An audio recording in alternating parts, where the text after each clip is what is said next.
অভিষেক যদি অমিত শাহকে তুইতকারী করতে পারে তাহলে আমি বলতে পারি আমি তোকে কোলে নিয়ে ঘুরেছি, ওকে তো আমি তুই বলবো, কি আমি স্যার আপনি বলবো, তো বয়স অনেক ছোট আমার।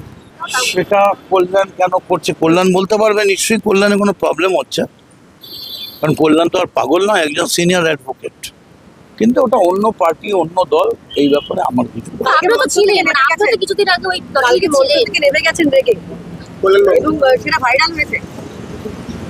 সেটা কেন নেবেছেন, কি হয়েছে, এগুলো কল্যাণ ব্যানার্জি বলতে পারবেন। তবে আমি এইটুকুনি বলবো যে কল্যাণ ব্যানার্জি একজন সিনিয়র এমপি, 3বার এমপি হয়েছেন, এমএলএ হয়েছেন। রাজনীতিতে বয়স্কদের, সিনিয়রদের একটা সৌজন্য থাকা উচিত। আপনি কি একমত করেন বাবুর সাথে?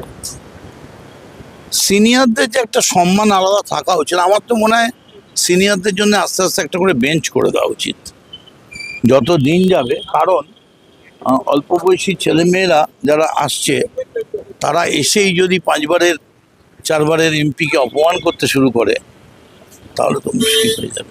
আপনার ছেলে আজ ইডি দপ্তরে পৌঁছালো, এই নিয়ে কি বলবেন? দেখেছে গেছে, আপনার স্ত্রীকেও তো দেখেছেন। হ্যাঁ অভিষেক গেছে। ব্যানার্জি মানহানির মামলা করেছে এবং 10 কোটি টাকা জরিমানার একটা প্রসঙ্গ উঠছে, সেটা কোর্টে হবে, এই নিয়ে কিছু বলবেন? ফোনটা কোর্টে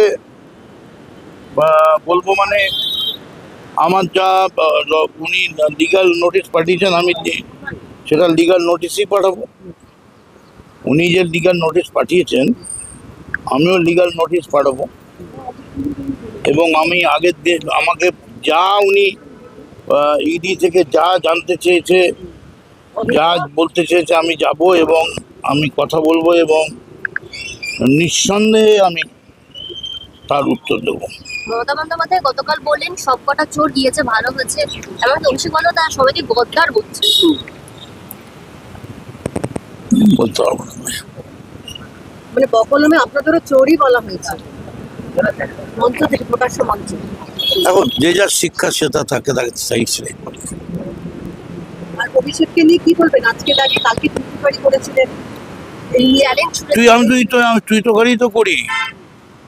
অভিষেক যদি অমিত শাহকে তুইতকারী করতে পারে তাহলে আমি বলতে পারি আমি তোকে কোলে নিয়ে ঘুরেছি, ওকে তো আমি তুই বলবো, কি আমি স্যার আপনি বলবো, তো বয়স অনেক ছোট আমার।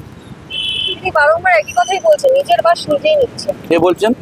অভিষেক বন্দ্যোপাধ্যায় বলছে শুভেন্দু অধিকারী নিজের বাস নিজেই নিচ্ছে। তাই জন্য চিফ মিনিস্টার হয়ে গেছেন অভিষেক।